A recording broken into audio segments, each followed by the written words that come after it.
aujourd'hui, je suis avec Yann qui me suit en ostéo, kiné pour les soins, etc. pour les combats. Et aujourd'hui, on va faire une vidéo sur. La reprogrammation neuroposturale. Donc, ça va être tout ce qui nous permet avant le combat de pouvoir être prêt en échauffement. Ouais, c'est ça, échauffement, petit protocole, amélioration de la mobilité, du mouvement, activation neurologique avant l'effort, avant les combats. Voilà. On va voir tout ça aujourd'hui. Ok, comment ça marche? Alors déjà, pour savoir comment ça marche, il va falloir comprendre comment le mouvement il est initié au niveau du corps et au niveau du cerveau. Donc comment ça se passe? En fait, il y a une information sensorielle qui va être captée par les différents récepteurs. Ça va être les yeux, ça va être le système vestibulaire, donc l'oreille interne, ça va être le système proprioceptif. Ça va envoyer des infos au niveau du cerveau. Le cerveau, lui, il va intégrer l'information, il va la traiter. Une fois qu'il aura traité cette information, il va prendre une décision. Et cette décision, ça va envoyer une commande motrice au niveau des muscles. Et c'est ça qui va initier le mouvement. Donc c'est comme ça que ça se passe, information au cerveau, il prend une décision, il intègre l'information, il prend une décision, il crée un mouvement. Donc une fois que le cerveau il a pris la décision de créer un mouvement, comment ça va se passer? En fait, c'est le cortex cérébral qui va donner la commande motrice et il va l'envoyer au muscle. En même temps qu'il envoie cette commande motrice, il va d'abord stimuler une partie du tronc cérébral pour créer ce qu'on appelle la stabilisation réflexe proactive. Qu'est-ce que ça veut dire ça? Ça veut dire qu'en fait, à chaque fois qu'on fait un mouvement, par exemple, toi, tu es là, tu es comme ça, tu es en garde, tu envoies un direct du gauche. Quand tu vas envoyer un direct du gauche, pour bien envoyer le direct, pour que ton mouvement il soit propre, il faut que ton corps il soit stable. C'est pas toi que je vais apprendre le gainage comme c'est important. C'est cette partie-là qui va gérer le gainage de manière totalement inconsciente. L'exemple qu'on donne souvent, c'est on ne peut pas tirer un boulet de canon d'un canoë, tu vois. Le canoë, il n'est pas assez stable, le boulet, il va partir n'importe où. Pour tirer un boulet de canon, il faut avoir un gros bateau bien stable qui ne va pas bouger en fait quand ça va envoyer le boulet de canon. C'est la même chose. Si tu veux avoir un mouvement propre, il faut que la stabilisation au côté opposé du corps, elle soit vraiment très efficace. Et ça, c'est fait par le tronc cérébral. Au moment où ton cortex moteur, il va vouloir envoyer l'information de mouvement, en même temps, même avant, tu vas avoir cette stabilisation réflexe proactive qui va être gérée par le tronc cérébral. Ensuite, tu as ton mouvement qui est fait et ton mouvement, lui, va être ajusté en temps réel derrière par le cervelet. Et lui, il va s'occuper de ce qu'on appelle la stabilisation réflexe rétroactive, c'est-à-dire la stabilisation réflexe pendant le mouvement. Tu es là, tu es en garde, tu envoies ton coup de poing, mais entre le moment où ton coup il part et le moment où tu vas toucher, en fait, il va y avoir plein de variables qui vont se passer. Le mec, il va peut-être bouger la tête, toi, tu vas tendre le bras plus ou moins, toi, tu vas avoir un mouvement d'épaule. Et en fait, ton cervelet, il est en train de calculer tout ça en temps réel en disant « Bah non, là, je partais là, il faut que j'ajuste un peu, faut que j'ajuste la cible. » Et en fait, il va ajuster toujours en temps réel. Et c'est cette stabilisation réflexe proactive et rétroactive qui vont faire qu'en fait, tu vas avoir un mouvement propre, efficace et fort qui va pouvoir permettre de créer de la force aussi. Donc nous, ce qu'on va faire aujourd'hui, c'est qu'on va venir tester en fait ces zones-là, le tronc cérébral, le cervelet, et on va voir s'il y a des déficits d'activation sur certains endroits, soit au niveau de la stabilisation proactive, soit rétroactive, pour essayer d'améliorer tes mouvements, le calcul de ton cervelet en temps réel, en fait, pour t'apporter une activation neurologique avant l'effort et surtout plus d'efficacité après sur tes combats, sur tes coups, sur tes frappes, vraiment au niveau neurologique. Donc c'est tout ça qu'on va tester. Le tronc cérébral pour la stabilisation réflexe proactive, le cervelet pour la stabilisation réflexe rétroactive. Comment on va les tester? Pour le tronc cérébral, tester et le travailler. Pour le tronc cérébral, on a deux options. On a de la chance, c'est le lieu où vont prendre origine ce qu'on appelle les différents nerfs crâniens. Donc les nerfs qui vont être à l'origine des mouvements oculaires de l'oreille interne. Il y a 12 paires de nerfs crâniens, 12 de chaque côté. Et du coup, ils vont prendre naissance dans le tronc cérébral. Donc le fait de tester ces nerfs crâniens via les mouvements oculaires, via certains mouvements au niveau de la mâchoire, au niveau de la face, au niveau de l'équilibre, ça va nous permettre d'avoir une information sur l'activation du tronc cérébral, ça va nous permettre de le corriger aussi. Et on va tester aussi, on peut tester ce qu'on appelle les réflexes archaïques.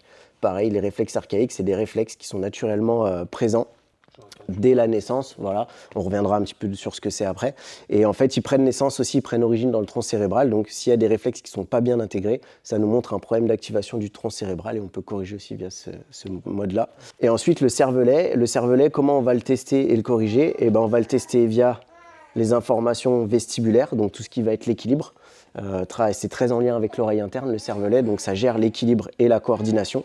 Donc on va tester système vestibulaire, équilibre et coordination, et on peut le tester aussi par la proprioception, parce que le cervelet, c'est lui qui va être à l'origine de l'intégration des informations proprioceptives pour pouvoir adapter les mouvements en temps réel.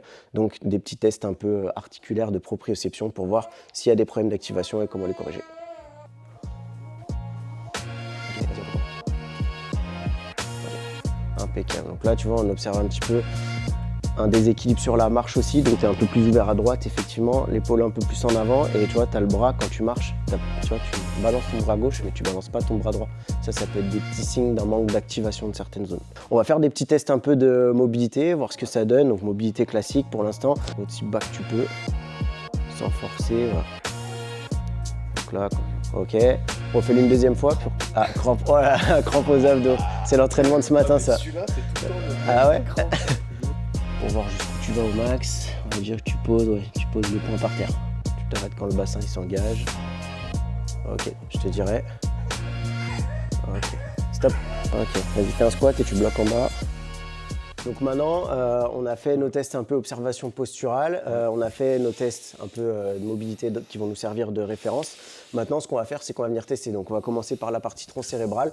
Première chose, on va tester les différents nerfs crâniens qui prennent naissance dans le tronc cérébral, de distance sur tes champs visuels. Là, tu vas chercher.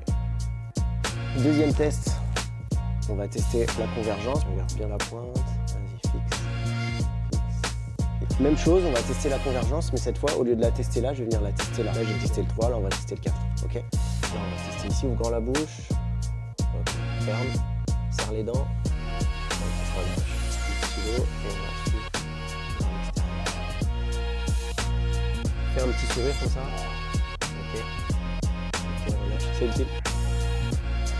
Activation du côté droit. Et on serre les deux pieds, mets les mains sur les épaules. Là, je fais le tour. Je vais te pousser un peu, tu essayes de stabiliser. Oui, là, t'es fort, là. Là. Bas à droite et tu bloques quand on va. Bas à gauche. Rotation droite. Rotation gauche. À droite. En haut à gauche. Tu peux relâcher. Donc ça, on a les premiers tests qui sont faits. On va passer à d'autres tests. On va tester un petit peu les réflexes archaïques, comme je t'en avais parlé. Tu tends les bras devant toi, comme ça. Tu vas fermer les yeux. T'amènes. Là, tu te laisses aller en arrière contre moi. Je te tiens. Promis, je te laisse pas tomber. Et là, je vais te lâcher une seconde et je te rattrape. Le but, toi, c'est d'être le plus relâché possible. Je te laisse pas tomber. Ok. Voilà, pas de réaction de protection. T'es bien. Laisse les yeux fermés. La tête devant. Là, on tourne à droite. Ok. Et à gauche. Ok. Donc là, on a un petit quelque chose, réflexe tonique asymétrique du cou. Donc là, tu avais la tête droite tout à l'heure. Maintenant, tu vas tourner ta tête à droite. Et maintenant, tu essayes d'envoyer ton kick, mais avec la tête à droite. Fais-le la tête à gauche. Ok. Tu descends. Ok. Tu remontes. Tête à droite. Tu descends à fond. À gauche. Fais ton squat. Tu fixes.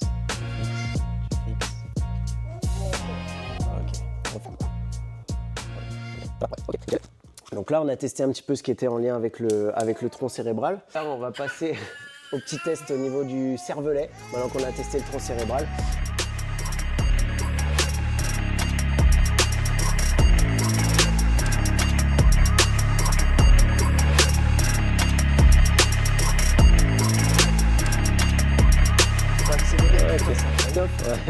Je te montre les différents exercices qu'on va faire, qu'on va travailler. Le premier, on va essayer de stimuler ton champ visuel périphérique à droite. Donc c'est le même test que comme pour le test tout à l'heure. Tu vas fixer un doigt. Donc là, tu fixes ton doigt gauche. Tu vas avec ton doigt à droite le plus loin possible. Tu t'arrêtes à la limite. Tu vois, si tu ne le vois plus, tu reviens un tout petit peu pour voir ton doigt, mais vraiment à la limite. Et là, en fait, tu vas venir mobiliser ton doigt de haut en bas. Tu restes bien fixé sur le pouce qui est devant toi, mais en même temps, tu te concentres sur le doigt sur le côté pour vraiment activer cette vision périphérique. Le deuxième, on va faire des saccades oculaires côté droit. Donc un pouce devant, un pouce sur le côté. Et là, tu fixes ton pouce devant et avec les yeux, tu viens fixer à droite. Tu fixes devant, tu fixes à droite. Le but, c'est pas d'aller trop vite, c'est qu'à chaque fois, ton doigt, tu le vois bien de manière claire. Tu vois, faut que tu fasses la mise au point à chaque fois. Le troisième test, on va venir stimuler un petit peu au niveau des muscles du visage. Et après, on va faire une petite stimulation des canaux semi-circulaires, donc du système vestibulaire. Pareil, côté droit, les yeux fermés. Et on va venir tourner la tête à droite. plusieurs fois. Et là, on va te montrer un petit protocole d'activation par rapport au test qu'on a fait. Toi, tu vas prendre une balle ou quelque chose dans la main gauche que tu peux serrer. C'est encore mieux si c'est une balle avec du relief, tu vois, ou les balles avec des picots, en fait. Et là, tu vas la prendre et pendant une vingtaine de secondes, tu vas venir serrer la balle, la faire rouler. Le but, en fait, c'est de créer une petite activation au niveau tactile, au niveau sensoriel dans la main. Et ça crée ce qu'on appelle un balancement interhémisphérique, c'est-à-dire que quand tu vas stimuler le côté gauche, tu vas activer la connexion entre les deux hémisphères, parce que les mouvements sont initiés par le mouvement à gauche sont initiés par le cortex droit. Donc en fait, ça fonctionne en croisée. Donc toi, comme on va chercher à activer ton côté droit, tu vas venir stimuler un petit peu avec la main gauche dans un premier temps au côté tactile pour créer une préactivation. L'exercice suivant, tu vas serrer les deux pieds, les mains sur les épaules, tu vas fermer les yeux et là tu vas venir tourner rapidement la tête à droite. Donc le but c'est qu'il y ait vraiment une accélération. On tourne à droite et on bloque. 1, 2, 3 et on revient. On tourne à droite, 1, 2, 3, on revient. On tourne à droite, 1, 2, 3, on revient. Okay. Et tu me le fais 6 à 8 fois. On reprend le stylo. Tu fixes la pointe du stylo, pareil, les pieds serrés pour créer une légère instabilité. Et ensuite, tu vas venir tourner à droite en gardant les yeux fixés sur la pointe et tu reviens. Et tu vois, dans un mouvement rythmique comme ça. Et on vient travailler pendant 20 secondes. Idéal pré-échauffement, début de séance, juste avant ton échauffement pour activer le système nerveux juste avant l'échauffement. Exercice suivant, tout ce qui va être travail de dissociation de la tête et du corps. Donc plusieurs exercices après, c'est toi qui vas choisir et tu peux les varier en fait d'un entraînement à l'autre, d'une fois à l'autre. On peut faire comme ça. Donc là, tu vois, par exemple, je lève la tête quand c'est mon bras droit qui monte et après, je peux le faire dans l'autre sens. Je lève quand c'est mon bras gauche. Ok. Tu vois, je vais varier un peu là-dessus. Et ce que tu essayes de faire, c'est quand tu vas poser les fesses sur tes talons, tu lèves la tête et ensuite tu avances et tu penches. On peut aussi essayer de s'amuser à le faire avec la gauche et la droite par exemple. Juste une trentaine de secondes comme ça pour activer à l'échauffement. Premier exercice, ceux-là, tu vas y passer du temps dessus parce que ça va t'énerver. Les exercices un peu rythmiques pour stimuler un peu le cerveau. Tout à l'heure, j'ai galéré à ça. Donc pareil, côté droit, tu viens avec la main droite taper la paume, le dos de la main, la paume, le dos. Et tu essayes comme ça du travail de 10 à 20 secondes en essayant de garder le rythme. Tu vois, faut pas perdre le rythme, c'est vraiment un travail rythmique. On peut le faire avec la main, avec le pied, essayer de garder un rythme comme ça pendant 10 à 20 secondes.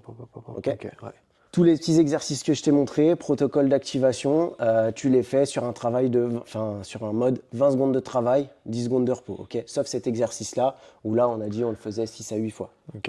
Et on enchaîne les exercices un peu comme un petit circuit training. Tu fais tous tes exercices d'activation, 20 secondes, 10 secondes de repos, 20 secondes, 10 secondes de repos. Moment idéal pour le faire, juste avant l'entraînement, vraiment en mode pré-échauffement, activation du système nerveux et des différents systèmes sensoriels juste avant l'effort. Ça peut être aussi juste avant de monter sur le ring, le faire en activation pour après bien être dans le combat et être le plus efficace et efficient possible. Si vous êtes intéressé par avoir votre protocole, si vous êtes athlète, mais ça peut être athlète de boxe ou de crossfit, tout sport, tous les sports, en fait, tennis, ping-pong, ce que vous voulez. Vous contactez Yann. Dans la description de la vidéo, il y aura le lien de son Instagram. Il a un cabinet. Ici, on est sur Bourgoin-Jallieu. N'hésitez pas à contacter Yann. Aux alentours, des boxeurs suisses qui viennent. Voilà, boxeurs suisses, vous pouvez venir de loin parce que ça se fait une fois. Et une fois que vous l'avez, après, vous l'avez pour tout le temps. Donc. Déjà, même avant de faire un check-up ou quoi que ce soit, amusez-vous. Vous pouvez tester les petits exercices qu'on a fait avec Tom. Exactement. Tout simple, vous faites un exercice de mobilité, de force, de mouvement, ce que vous voulez. Vous faites un petit exercice d'activation, vous retestez derrière. Si ça améliore vos mouvements, votre souplesse, votre efficacité, vous pouvez déjà les intégrer dans vos entraînements. Merci à tous. Salut. Ciao.